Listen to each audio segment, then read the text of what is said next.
The Democrats have really kicked an own goal in attacking Pete Hegseth. They are attacking a veteran with a stellar record. And to see the likes of Whoopi Goldberg and Elizabeth Warren attack this man is a terrible look, Kosha. He is picking outsiders. He is picking people that you don't expect to see, but they're going to deliver his agenda, and that is the whole game here. Mm-hmm. They're being very disingenuous with Pete Hegseth because the thing that they were trying to make go viral, and I think they got ratioed, is he's a Fox News weekend co-host. Yeah. So they were trying to diminish him. Not all of us in the media are only solely doing that. He has many other things in his portfolio. He is an actual warrior who served for 20 years in the U.S. military, 2 active deployments in combat zones of Iraq and Afghanistan.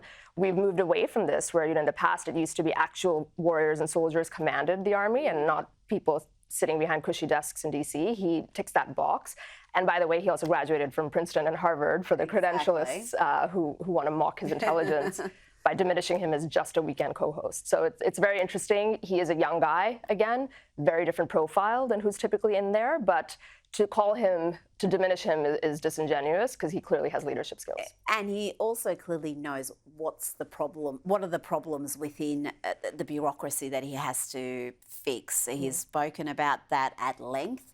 And I think it's just a very smart choice. He's likeable, he's capable, he's young, he's got a lot going for him.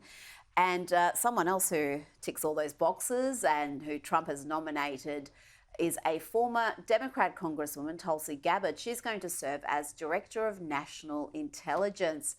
Amazing, Kosha, because not long ago the left were trying to defame her as some sort of a traitor. Now she's an agent of Russia. She was, and she has a lawsuit out, I think, against the Clintons. It's been long-standing. She was a rising star in the Democrat Party. Female, veteran. She was given very senior positions early on when she got elected, and the transformation from that to leaving the party, to being an independent, to supporting Trump, and then actually converting officially to the party and now being in the cabinet, should she get confirmation from the Senate, is a great story arc, a mini story arc under the Trump story arc. And the other thing, too, is she's a veteran, but she is solidly anti-war unless it is of direct, provable, tangible, visible benefit to the national interest of America. And a lot of the wars that we've engaged in do not fulfill that. So that's going to be a very interesting shakeup. And she knows of what she speaks, having actually served in combat. Absolutely. And so many Americans who have great respect for the military would agree with that position wholeheartedly. They're not anti-military, they're just anti-Americans being involved in these forever wars with no clear goals. Let's talk about the revelations here that Kamala Harris's campaign paid $500,000 to the charity run by Reverend Al Sharpton, who also hosts a show on MSNBC. So just weeks before she sat down with Sharpton for a really pitiful softball interview, even by Kamala's standards, she had handed over this $500,000 donation to this charity, which in itself is rather shady. We won't get into that. But there was no disclosure, absolutely no disclosure, even by MSNBC's very, very low standards. There's got to be some sort of an accountability for what happened here. There's been this undercurrent of questioning whether there's support from the media in kind, even if it's not explicitly in cash, although here there's even cash. It'll be interesting to see in a court of law whether those things go anywhere, and if anyone's going to prosecute it or not, I don't know. But at least the appearance of impropriety doesn't help.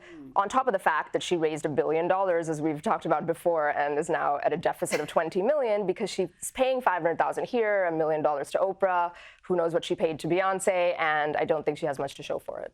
Well, no, and it was just completely having zero care for the money people donated. And some of these donations, yeah, they're from billionaires, but some would have been from everyday mum and dads who can ill afford to donate to a political cause, but they had, God knows why. And she spends $100,000 building a set that looks like it costs $5 in a hotel room for Call Her Daddy. It just shows you what disdain the Democrats have for other people's money. This is a good story. I love this one. Have a look at this. This is Kamala Harris and Jill Biden and see if you can detect the pure hatred here. They're sitting together for Veterans Day commemorations in the Capitol. Watch as they fail to interact in any way. Kamala looks over a few times, but Jill is not having it, gives her nothing. And when you look at what happened before Kamala sat down, you see that Jill does not even acknowledge her. Kamala comes in, she's greeting people, she takes her seat, and Jill did not even acknowledge a woman who a few days ago she was supposedly endorsing full-heartedly. Look at the smiles, though, when Donald Trump visited the White House earlier today. Jill, Joe, Donald, they look like the best of friends. Look at that. I've never seen them so happy. Interesting interaction. I don't know if I'm reading too much into it, but there are long-running rumours that there's a fracture there. Jill Biden doesn't like Kamala, vice versa, and it certainly looked like it there. We may be reading into it, but analyzing Jill Biden in the last 2 weeks has become a genre unto itself on Twitter, from the fact that she wore red on Election Day to cast her vote. Maybe something, maybe nothing, but it definitely sparked a lot of rumors because typically the Democrats wear blue. She's wearing red or dark pink in that photo right there.